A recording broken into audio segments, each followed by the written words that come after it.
Guys welcome part 2 કાબુલી ચણા લીધા છે આપણે. તેને 3 થી 4 કલાક પહેલાં આપણે ગરમ પાણીમાં પલાળી રાખ્યા હતા. પાણીથી આપણે અલગ કરી લીધા છે. હવે તે ચણાને આપણે કુકરમાં એડ કરી લેવાના છે. ત્યારબાદ હવે આપણે તેમાં બટાકા એડ કરી લઈશું, છોલેલા બટાકા. એક ડીશમાં મરિયા લઈશું, તજ લઈશું, બાદિયા લઈશું અને લવિંગ લેવાના છે.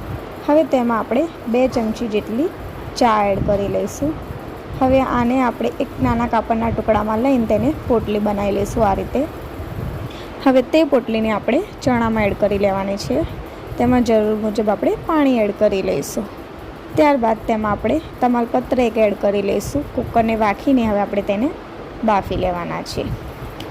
તે બફાઈ જાય ત્યાં સુધી હવે આપણે એક કઢાઈમાં તેલ લીધું છે, તેમાં જીરું એડ કર્યું છે, 2 સૂકા મરચાં અને આદુ લસણની પેસ્ટ એડ કરીને સાંતળી લઈશું. ત્યારબાદ તેમાં આપણે ડુંગળીની પેસ્ટ એડ કરી લઈશું. તે હલાવી લઈશું કમ્પ્લીટ અને હવે તેને આપણે 2 મિનિટ ઢાંકીને ચડવા દઈશું. ત્યારે જોઈશું ચડી ગઈ છે ડુંગળી. હવે આપણે તેમાં ટામેટાની પ્યુરી એડ કરી લઈશું. તેને બી હલાવી લઈશું કમ્પ્લીટ અને તેને બી આપણે 2 મિનિટ ઢાંકીને ચડવા દઈશું.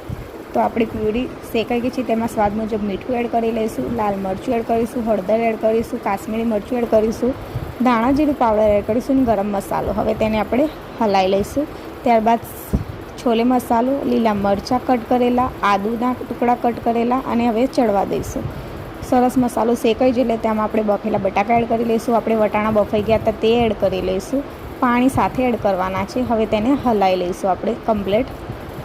ત્યારબાદ તેમાં કસ્તુરી મેથી એડ કરી લઈશું અને 1 ચમચી જેટલી ખાંડ એડ કરીને આપણે તેને હલાવી લઈશું. ઉપરથી કોથમીર એડ કરીને આપણે તેને ગાર્નિશ કરીશું. તો તૈયાર છે છોલે ભટુરે.